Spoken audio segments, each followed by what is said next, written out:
been a project organization for over 25 years, 23 years, I think is where we're coming up.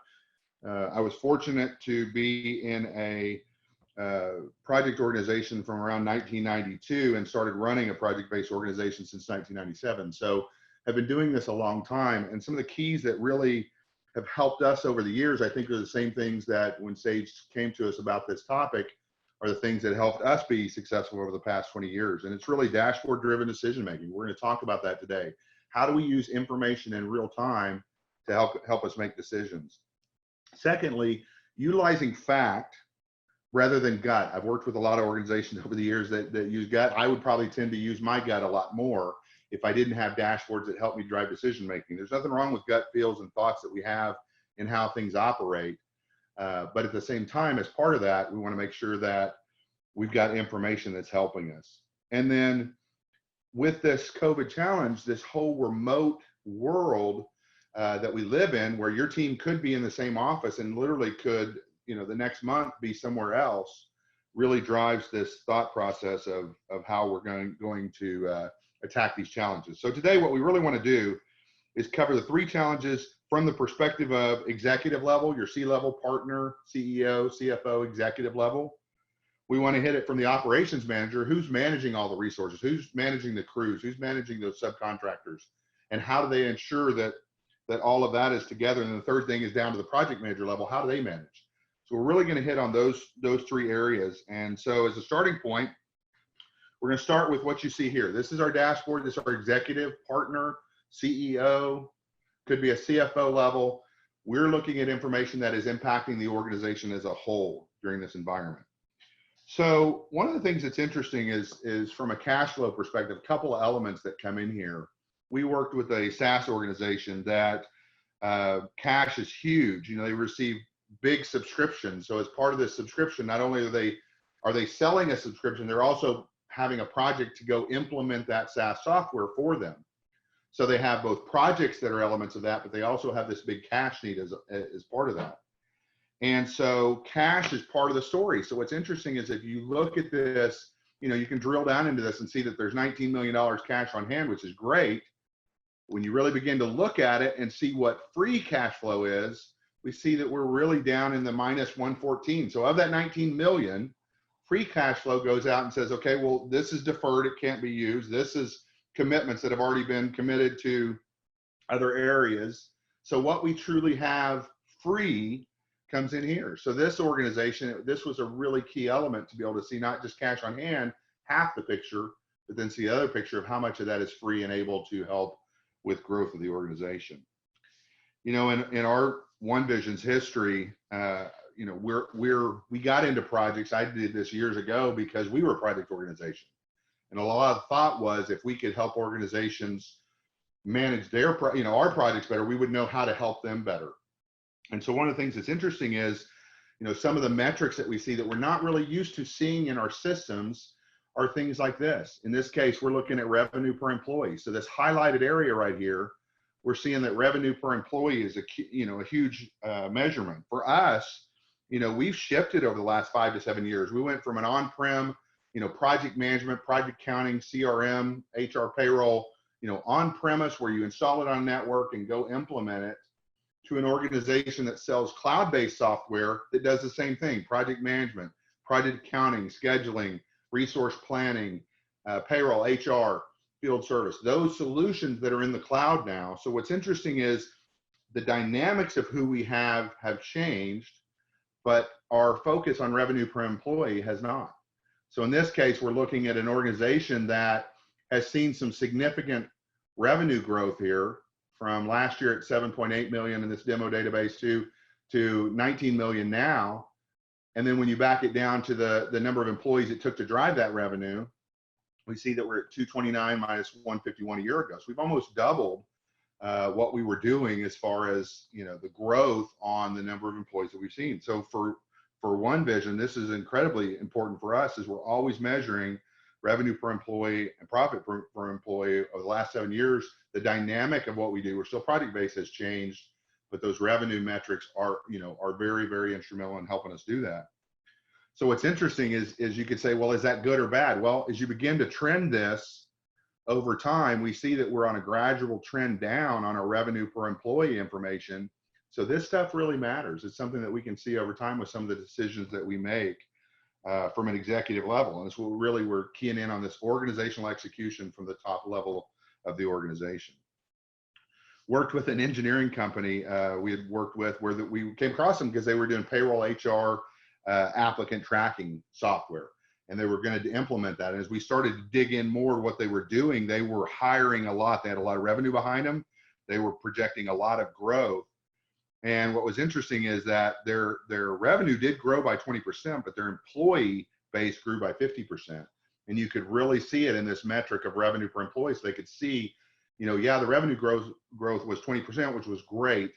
But when you really look at the growth of the costs of that, it was 50%. And they were beginning to see a trending going down like this, very similar to this view here.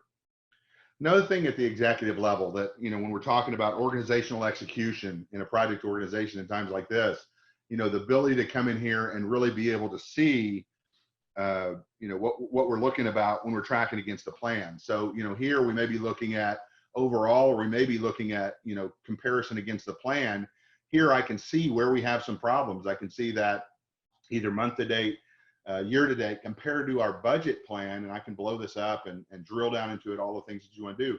But at a quick look, I can see after the revenue per employee, how are we doing against what we said we're going to do? And I think it's really, really important that as part of, some of the challenges over the past 60, even, 90 days, how much the world has changed. And I think it's interesting that, some of the fear that comes into play, and that's where we kind of got to tie ourselves back to the plan. What were we planning on doing, and how are we making progress on that? Not a gut feel, not the fear that I feel, but how are we doing overall with what, with what we see here? Additionally, we may want to come back to look at it from last year.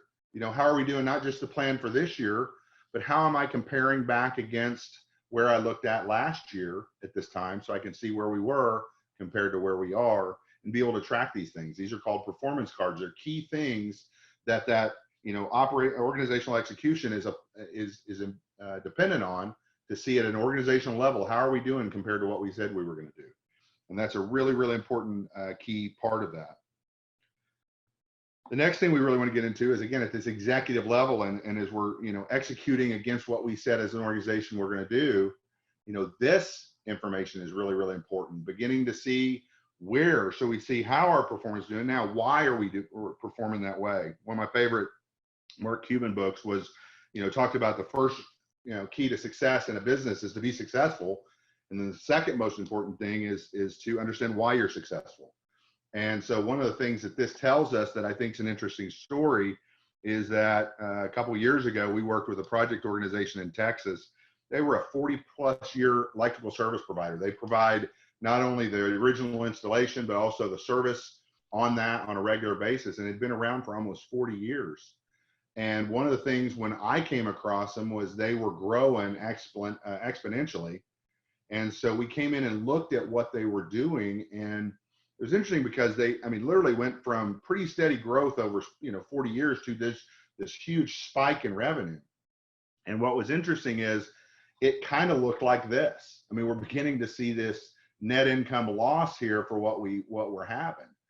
And what we were able to do is begin to look with them on what they're doing. Yeah, what happened was they added a industry that's really becoming popular, obviously, with a lot of people, and it's putting in home entertainment systems. And these were big. These were, $500,000, home entertainment systems within a house, from speakers to TVs to music to, all kinds of touch controls and all that. So it's really some neat technology.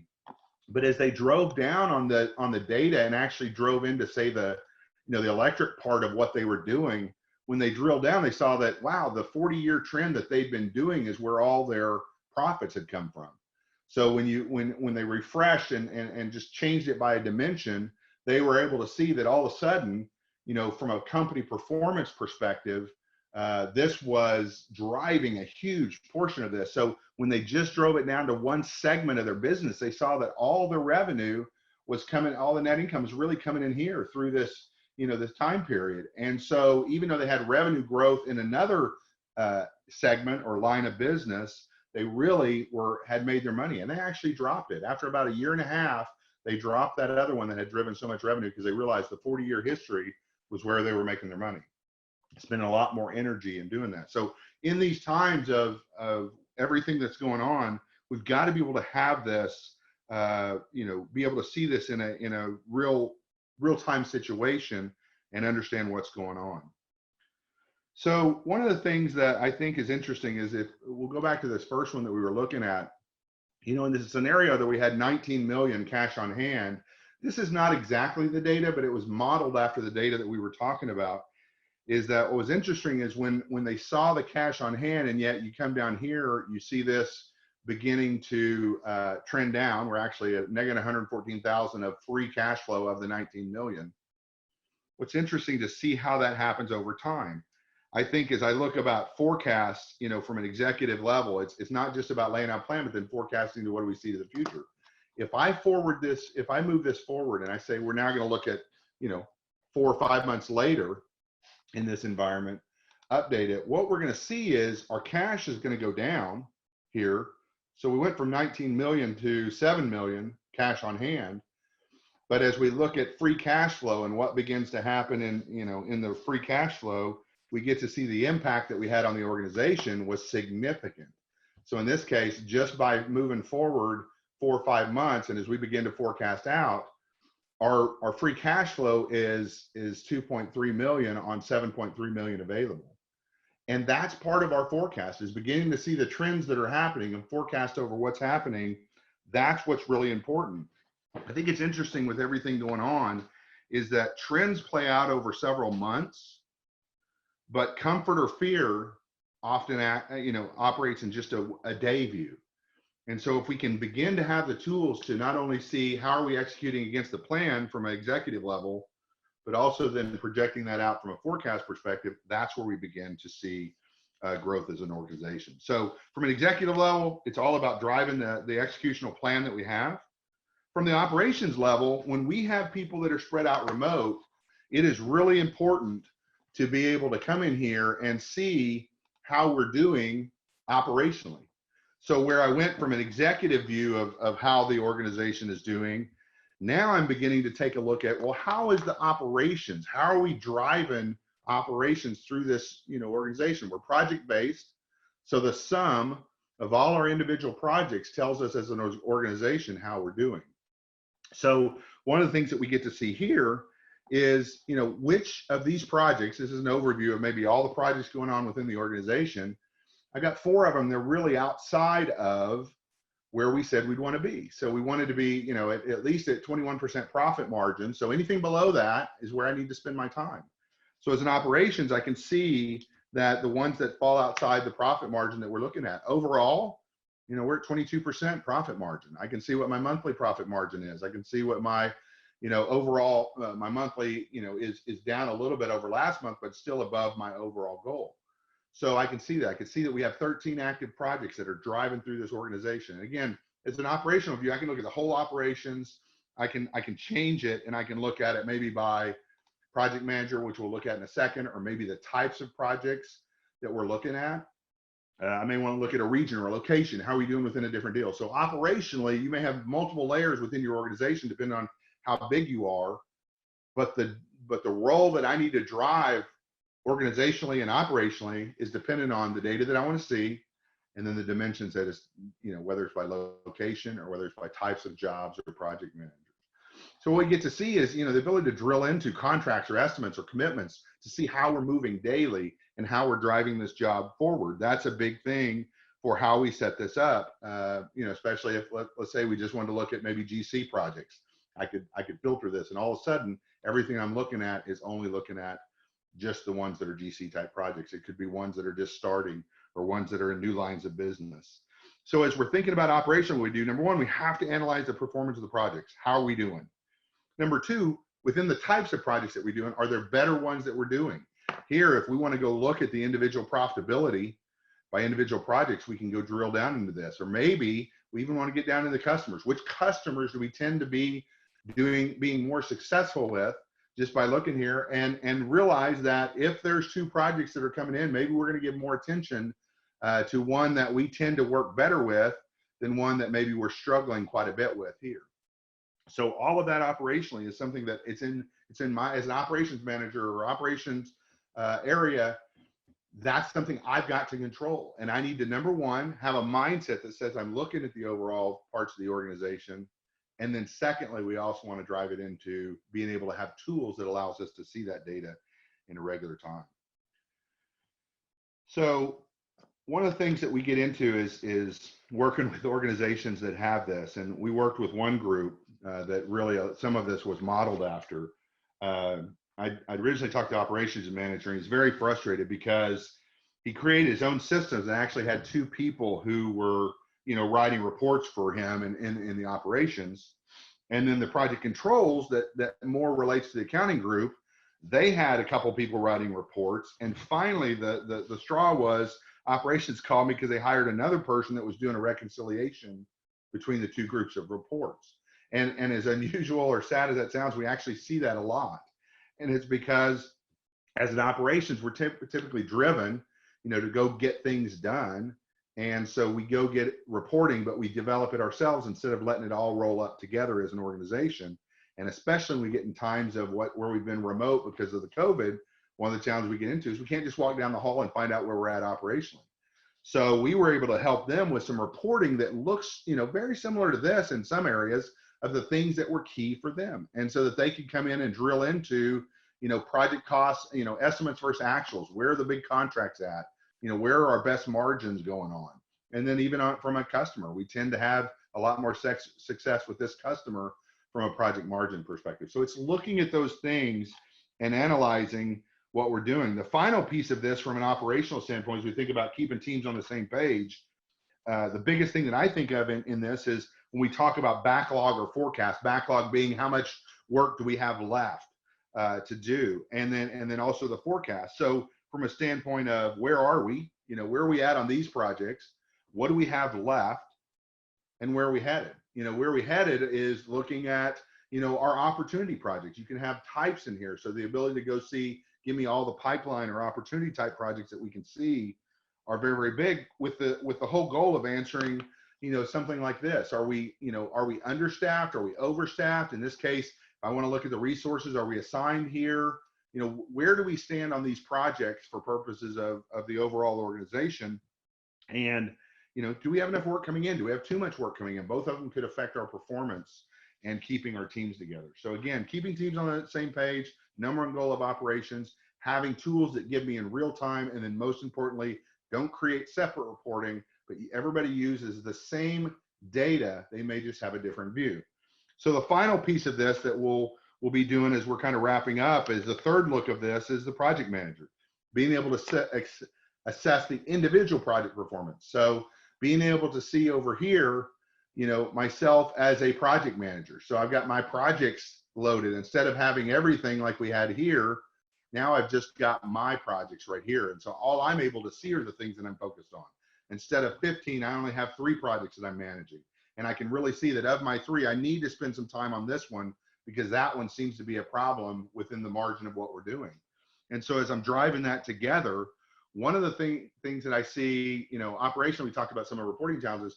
From a project management perspective, the number one thing we see with project organizations is I think project managers are driven to, drive, get things done. That they're task oriented.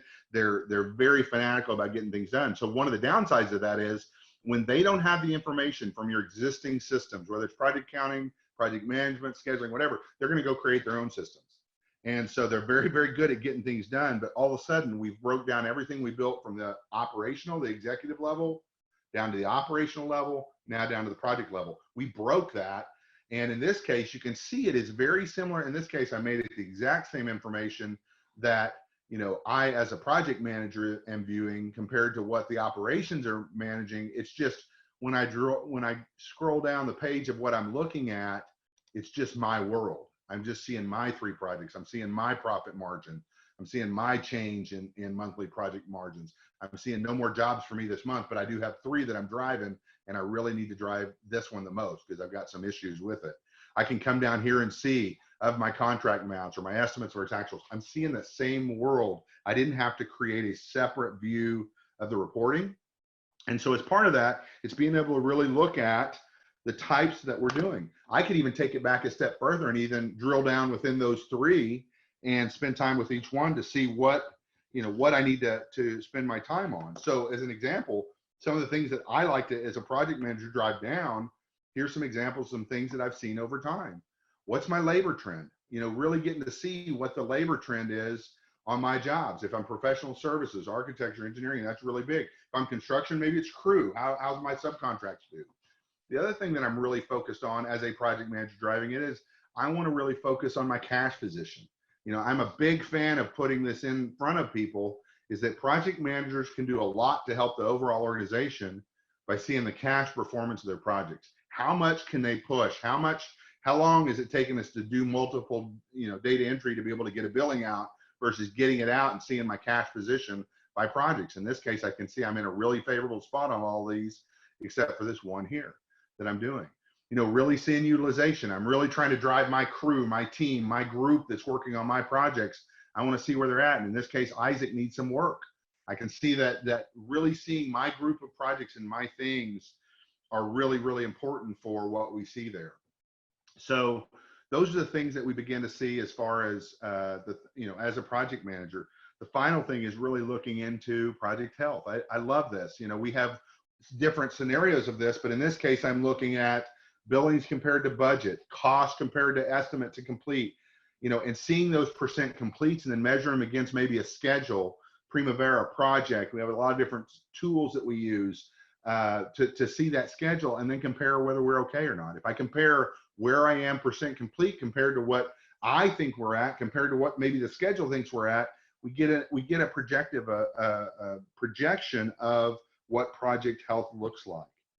And so I think that's kind of what we focus on as far as how we do things and how we set things up. So those are the things that we wanted to make sure that we could lay out. Hopefully this is something that, kind of resonates with the organization. As I kind of come back and think about what we talked about, it's really three challenges.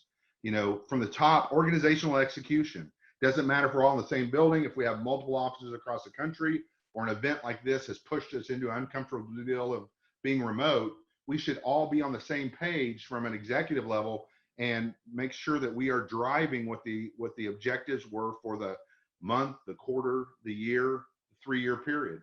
We need to have that data that would help us drive cash flow, would help our revenue per employee, that would help our trendings that we're seeing on revenue per employee. How many customers do we want to add?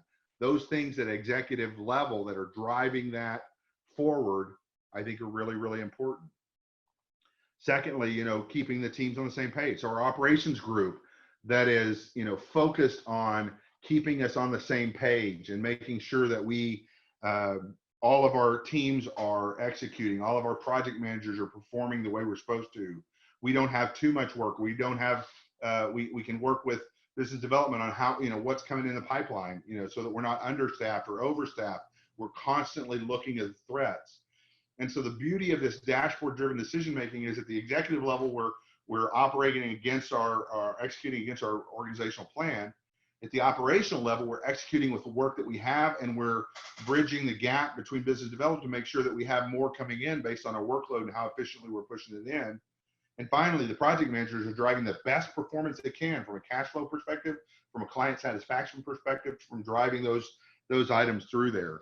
And so with that, that's really the things that we wanted to kind of cover today and make sure that we talked about. Hopefully this is something that has been helpful for everybody here, and really focus on kind of wrapping this thing up from a controls perspective and what we're doing. So just wanted to kind of stop there and thank everybody for coming to this event. Again, this is recorded. It will be available for anybody that wants to have that available, and reach out. You will get a email. If you have any questions, hit that email back to us. We'll get whatever information that you have. Again, we thank you for joining us as a look at an executive level, an operational level, and a project manager level. So again, thank you. We really appreciate it. Everybody have a great afternoon.